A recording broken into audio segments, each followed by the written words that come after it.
Fly tying 101 starts with the first thing you got to do is wrap a whole bunch of this yarny. You got to get that. Because the first thing you got to learn is how to get that to stay on your hook, right? So that's no easy task. And then, so the first, yeah, there, hold on to it. There you go. Then you have your buddy sort of hold it. And then his fingers aren't going to be there the whole time to hold that thing on there. You got to wrap it around. So you need to grab some glue, right? One. There, you got to have some glue. So that glue that you can buy that at any craft store, any hobby store, anything like that. You get a bunch of glue on there. If you're in the hobby store, you know, you go look for like the Raggedy Ann and Andy section. They're going to have all this stuff in there for you. So you get that glue on there. Now when his hand isn't holding that thread, that glue right there, that's going to give that a lot of body. And that's what's going to hold that stringy, yarny stuff onto there. And then you're going to be able to wrap a whole bunch more around. As soon as that glue will be dry in about, oh hell, 4.5 hours.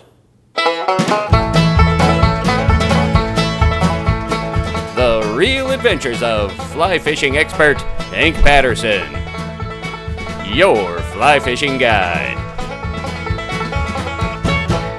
Hi, I'm Hank Patterson, terracotta enthusiast and world-renowned fly fishing expert and guide, and tying guide. This guy right here, this man needs no introduction. This is my #1 client. It's my #1 fella. This guy right here, I've been guiding this fellow for 14, maybe 15, 22 years now. It's my #1 guy. This, it's my name, Reese, right? Yes, Reese. Yeah, I know that, all right. I know you. Rowdy Reese, right here. All right, this is Jeff.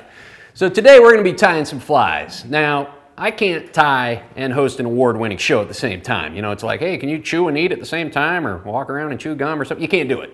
So we brought Jeff here in, so he's gonna actually be doing the tying of the flies. I'm like the brains of the operation. This is like my instrument, okay? This guy right here. So he's gonna be doing all this stuff. I'm gonna tell him how to do it right. So dealer's choice today, Jeff. So any fly you wanna tie, that's the one we're gonna tie today for the folks out there. So anything at all, go ahead. What are we tying? I was thinking maybe a stimulator.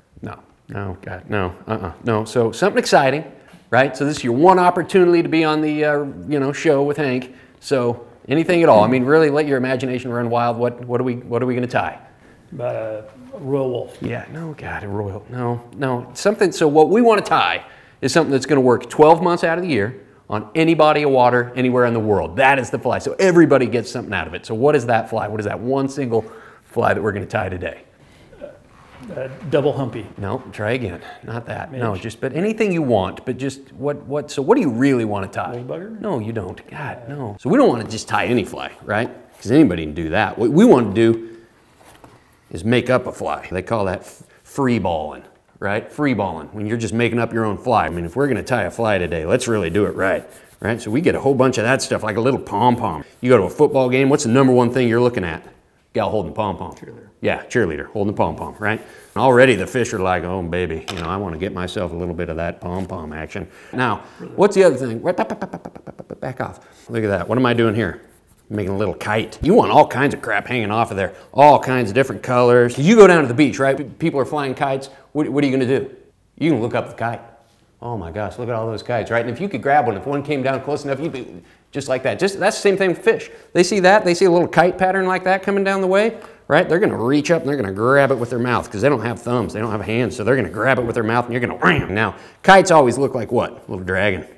Oh man, look at that, right? And then what do dragons do? They breathe fire. That looks just like a kite Ben Franklin used when he discovered wind, right?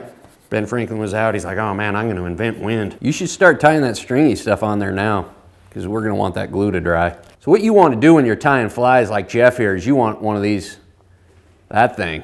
Call that a little, they call that like the elephant trunk. That's an elephant trunk tool. A lot of times I'll tie a fly a lot faster than this, right? Because this is taking a long time. Hank Patterson's Dry Fly Theater presents Trounton Abbey. Carson! Carson, come thither, what? Carson, what? Yes, you called, your majesty? I did, what? The Lord God of the trout demands a sacrifice. We must send a maiden down the river. Yes, your majesty. Thou must bring forth a suitable maiden for the Lord Trout. I'll do so, your majesty. Yes, Your Majesty, I present to thee the menage a midge, a lusty lady. No, no, no, this will not do at all, what? The Lord Trout is a monogamous fish with moral standards. Bring me a more fair maiden. Carson, bring forth the Betty White nymph. Very good choice, Your Majesty. I will do thither. You called for me, Your Majesty? Oh, Betty White nymph, thou buxom nymph, thou wilt do fine. But before I send you down the river to meet the Lord of Trout, kiss me, Betty White nymph. Kiss me hard, right upon the quill. What about?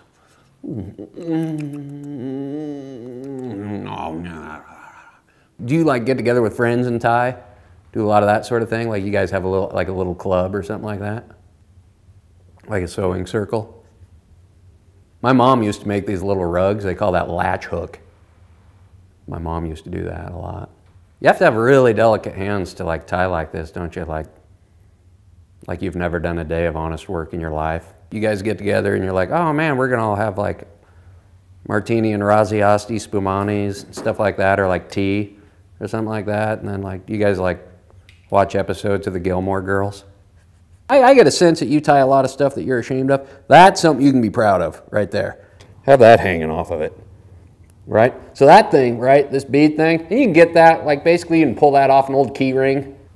If you could hurry, we don't have a lot of. All right, now unhook it. There you, yeah. Bam, look at that. Look at that, huh? You are not going to tune in to a single fly tying video anywhere on the interwebs, or you're going to pick up on DVD. You're never going to see that tied anywhere. Here, hold that up. You did it. You did it. No, hold it up. Hold it. There you go. You know what we call that? Hold it up for the camera. You know what I'm going to name that? No. Little Jeff Weimer. Oh, no. Jeff Weimer pattern right there. Yeah, hold it up. Be proud of it. Get a picture of that. Yeah, just right there. Smile. Big smile. Let me know when you got that, Kevin. The Weimer pattern. Ooh, get a shot of that. Look at that. Get a shot of that. Look what Reese has going on over here. That's nice. Tell you what, for a guy who's never tied a fly before, that is not too shabby. Look at that, though. Huh? That's nice. That's pretty. It's no Jeff Weimer.